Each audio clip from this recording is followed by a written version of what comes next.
want me to go? Go ahead. All right, so we let our homies, the Rhymies Connection, get that second part of our set. That's just the kind of dudes we was. I'm not looking for no pad, but I'm just telling you, we love it. We all trying to grow, and that's how that happened. So, because we let them get the second part of the set, we ended up leaving the stage. You know what I'm saying? Because it was hot, and you know what I mean. We kind of left the stage, still rooting for them, but we just went towards the back because we was hot. As we get towards the back, there's a beautiful lady standing there, beautiful sister standing there, and motherfucking Schoolly D standing there. That's because he's still kind of by the door. He say, "Is that y'all that just got off stage?" So of course, he knows us. I don't know why he asked, but he said, "Is that y'all that just got off stage?" Yeah. And then he kind of see P in the light and say, "Wait, ain't you the radio boy? You know the guy I'm supposed to interview with?" Yeah. P said, "Yeah." He said, "Okay. Was that y'all that just got off stage?" He asked us this 4 times. Yeah. Not that he didn't see it, and I don't know why he asked us 4 times. Yeah. Because it's Schoolly D. I don't know why he asked us 4 times, but he did. Yeah. I mean, he just wanted to make sure, he was checking what he checked on. I'm assuming, Yeah, however he felt about it, I couldn't tell you that. You really had to ask School, but in that moment, or from that moment there, we was down with Parkside 5-2, you heard me? You know what I mean? He brought us in, we met Lynn, everybody, you know what I mean? We was down Cold Money, Parkside. Shout out to Lynn, and the real G's and shit. You know what I mean? We was down with the crew, had much love, Big Skip, and they embraced us, brought us in. Yeah. And the homie. They say it go down at the clubhouse. It used to go down at the clubhouse up there. Yeah. Gentrification, they done took the clubhouse now. Yeah, right. But it was some magical moments. Now I appreciate them more now than when they was going on at the time. And you also have a relationship with MC Breeze as Oh yeah. Don't let me forget about Joey. I said that because shout out to Joey B. Ellis. Right, yeah. He also embraces Sewell, was around for y'all don't know. Yeah. He was like the first Drake, to be honest with you, because we used to call him the singing MC Breeze, and he's super bad. But and he was good. He was good for wise words, and he definitely always gave wise words to us about this industry. He started out with his own thing, and shout out to Joey B. I don't want to forget about him. He ended up going off with Hammer, as a matter of fact, and he was MC Breeze, but he also, I think, was Joey B. Ellis under. I believe they did the Rocky soundtrack thing or something. But all those guys, and they all embraced us and brought us in. And for y'all don't know, we Brickyard, which is really Germantown boys. You know what I'm saying? Now we was hanging out West Philly a lot and was dug in West Philly. We spent a lot of time out west, but that had nothing to do with Parkside. You know what I'm saying? Right. We was up the 3rd and all that, you know what I mean? Well, the 3rd, they may not know what the 3rd is. 63rd Street, I don't want to get too much into that, but that's where we was. Right. You know what I mean? So we spent a lot of time out west. And anybody that know the Monty, you know what I'm saying? 63rd Street, that's what we used to be full time, really, when we wasn't up Germantown. So, so that part of the journey, even though I'm leaving out a lot, that's how I got with School. And it was a blessing to get with School, and I appreciate it even more now. All right, now you was asking me something about Reservoir Dog. My bad, I got on that whole tangent. Okay. I was saying, because a lot of people know about that album. I think sometimes people don't really get to see the people who worked on that album. And I just wanted, to give you a chance, to, talk about, some work, man, that, I felt like it was some good work. You know what I mean? Yeah. And, we was in the studio around the clock. And plus we talking Schoolly D. So what more? What more can you? Even if we wasn't talking about what you asked me about the hero thing. I will say this, because you was there. You know what I'm talking about. Filling in for Cole, taking the stage with him on records like PSK and Gucci Time, and you understand what I'm saying? Being on TV. That was spooky to you a little bit? I mean, not spooky, but like in the moment, you know me, I'm a worker. I'm just knocking the job out. But But I remember sitting down. Remember when y'all was on BET with Eazy-E passed and all that? I remember sitting down kind of behind the Manhattan situation. Yeah, we was in Manhattan, Club Vertigo. They had did Eazy-E for AIDS, John. This is one of the first, when he first passed away. And actually, they had started the campaign. It's called Wrap It Up Now. Ed Lover and I don't think that was the one. Ed Lover and Dr. Dre. Yeah, I think that was a different Someone time. else hosted that. I forget. But who the Vibe magazine was the host of the original that concept or whatever at that time. Yeah, I forget. Who now they had a host concert was. or something later, and that concert we had there, and they filmed it. It was on BET. I don't know whatever happened. And P was actually on the panel. P was on the BET panel when Eazy-E passed and the whole AIDS thing. And what actually was born out of it is, if you ever look at the magazine with Notorious, B.I.G. and Faith on the cover, which is a very popular Vibe magazine. At the time, they wanted to do a story on what P had said on the panel, but they couldn't catch up to Schoolly or P at the time. But so they ended up and just kind of gave him a bullet, and which is within that magazine, and you could always catch it. But their campaign for AIDS that was Wrap It Up originally started from Rolando, was going through with Schoolly for this thing for Eazy-E. And P started to Strap It Up, and then they finally took that out. I think because straps and guns, you know what I mean? But originally they did, then they changed it to Pink Ribbon, Wrap It Up. And but that came from P. That's actual facts, and that come from us being down with the OG. You know what I mean? So on that note, so some of them moments, they more precious to me now than when they was happening at the time. Yeah. You know what I mean? Because at the time, you know, I'm just trying to make us be the best. So kind of fucking with School let me know we was on the right track. Did you feel pressured? And I mean, like, no, I didn't. Okay, so like, I didn't. Welcome to the Funkadelica. There is I can't remember how long the intro is, with you cutting on that record. Yeah. And I'm saying, did you feel pressure like when? Well, how did you? All right, let me say this about Welcome to Funkadelica, because you know this is a great story to me personally. Right. Welcome to Funkadelica is the lead track on Reservoir Dog. Okay. All right, and this is an instrumental with cutting and scratching. You know the School Cold Money thing. This particular night, when School came up with the track, which turned out to be Welcome to Funkadelica, Cole was sick. He wasn't there that night. There was other people in the studio. I believe Han Solo and a couple other people was there. Ramis. I forgot who all was there, but there was quite a few people there. All right, so when the beat was on, you know, we in brickyard mode. You know, me and you, we trying to figure out how we gonna slaughter and let School know we the shit. That's what we was on. Right, facts. So as we plotting our little shit, different people keep touching the wheels. Cause the turntables is there, different people keep kind of touching it. You know, they scratching and shit. So P kind of looks, so different people don't touch it. School's kind of like, you know what I mean? So P give me the, you know, Grizz. You know, why don't you go ahead, you know? So School kind of look at me because School didn't know. Listen, you better while you can. Yeah, so P like, yo, go ahead, Grizz, get on that shit, because everybody else, P listening to him now. So P know I can fuck some wheels up, really I can. I just, you know, I went to the front, that's cool, but I turntables I love. He was the son of Curtis Blow. You know what I mean? But anyway, so. And Run was the DJ. So P like, Grizz, man, go ahead, just, you know, give him a couple whacks. So School didn't really say nothing, but he didn't know that I DJ'd either. Do you understand what I'm saying? Right. Because School know me as a rapper. That's a fact.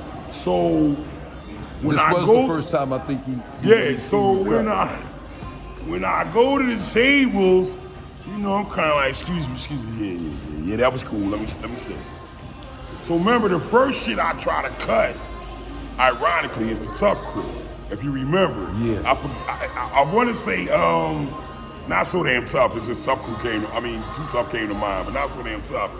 It was Smooth Momentum. I was going to say that because that would have been the most. It was something in Smooth that Momentum. That tempo would have been. I can't even remember what it was, but it was either something that Kid said or something that Dog said that I was trying to catch. Yeah. And then I was trying to catch something else. Yeah. But it was clashing the two musics between the two songs was clashing. Right. Sound-wise. Sound-wise. So it's funny, P, because I'm telling you, I like God with everything. I still didn't feel no pressure. I just kind of stopped for a minute, like, all right, let me see what the fuck we got here. Because what I had in my mind, I already had in my mind, that ain't working, but I didn't have a plan B because it's on the spot. Right. So finally I go, all right, so let me just flip through. So now everybody kind of looking. School ain't really saying, like, what this fat motherfucker gonna do? You know what I'm saying? Come on, man. You know what I mean? So finally, P, I lean back, Ozzy Brothers, pull it out, fuck, flip. The rest is history. Cause then I figure out, all right, here's what I'm gonna do. School, put the beat on again. I ain't got to tell you cause you was there, but that's one take. That's one take. Yeah. Welcome to Funkadelic on Reservoir Dog is one take. There ain't no studio stop and then, no, this old school shit. Yeah, for You sure. understand what I'm saying? And I came back, here go the crazy shit. That's a fact. School never said nothing. Yeah. You understand what I'm saying? He never said nothing. I mean, it's what, listen, it's the I'm just giving you an example of how School is. It's the cut that's on the record Right, you know what I'm saying? that made the record, you heard me? School kind of gave me the smile, like, oh, okay. Yeah. You kind of remind me. The funny part is, and I should have dug it then. I mean, he said to me, you kind of remind me of Cole when you cut it. He did say that, but I didn't take that as he was going to keep it. Yeah. Do you understand what I'm saying? Because I remember Flash was around too. I'm figuring maybe he get, you know what I mean? Yeah, he get Flash to do it. Respect. Or Swift. Or Swift, you know what I'm saying? Get DJ Swift to do it too. I don't know if Tuck was around at the time. No. You know what I'm saying? I Tuck might have been off. No, this is, I'm not going to say pre-tough, but. No, it's not pre-Tuck. I'm just saying I don't know if Tuck was around. I wasn't seeing them. Yeah. But anyway, make a long story short, and you know this is a fact. We went on, we left. Matter of fact, we worked on a couple other things. And then went on home and came back the next day. Because remember, we was doing like 24-hour sessions. Remember, we was doing night and day sessions. You talking about going down to the studio? When we was going down there. Right. So when we came back to do, we didn't even, School ain't say, all right, we doing this tomorrow. We ain't know. Yeah. He never had. He like just say be there. Yeah, he just be like, be here at such and such time. Yeah, whatever was in the air is what it was, and we never really knew what was going on. Right. Because everything was just kind of like, everything was such a gelling situation, but work-wise. Right. You know what I mean? And I say that to say, working with School is it was a magical experience. You know what I mean? It was, when I say breathtaking, it's because I grew up listening to his records, man, and I always say to people how much of an influence he was as far as being young and remembering that the record said PSK Records, and he said PSK, and we knew that PSK meant Parkside Killers, and we knew that Parkside was in West Philly, and we heard him talk about the cigarettes and the, the language that he used, and what sense he called the woman, and things of that sort, the slick talk, the cars. I'll tell you another thing too, and traveling around, I'm talking about around the country or whatever you want to call it, I'm talking about for me. It was outside the city a lot. I would only hear him, Will and Jeff, and Tough Crew. I'm talking about on the East Coast from Miami. I'm talking about when I used to travel out. Right. You know what I'm saying? So I would have a lot of pride about that because we love School. I'm talking about before we ever met him, before we ever fucked with him or whatever. He was always on the joint. So that's why I say even more now, I appreciate it now than even at the time when we was doing it, because I ain't think about pressure. I just felt like we should be the fuck on. You know what I'm saying? Right. And to finish up with Welcome to Funkadelic, all I was saying is we came the next day. I can't even remember what we did. Because y'all already did the beatbox joint and all that. You understand what I'm saying? Schoolly D Live. Schoolly D Live, y'all already did that. Yeah. But if you remember, they were shooting I know what it was. We came for the video shoot for Reservoir Dog? Nigga Entertainment? Nigga Entertainment, thank you. Nigga Entertainment. We showed up to not the video yet, but I want to say the treatment. Okay. And that's when School was like, yo, check this out, y'all. And then Joan was like, that's what I did. And I remember me sitting back like, damn, that's Grizz and Schoolly D. You understand what I'm saying? No, I remember hearing it coming out them speakers that night. Yeah, that shit was like, yeah. And, well, and looking across the room. So let me ask you this. What is one of the, you know, this is off the cuff, you know. Tell me something about Schoolly that you think that other people don't know as him being the person. An international artist? Yeah. Wow. What's something that somebody, probably, he loved his mom. I'm gonna say that for sure. The one thing about School,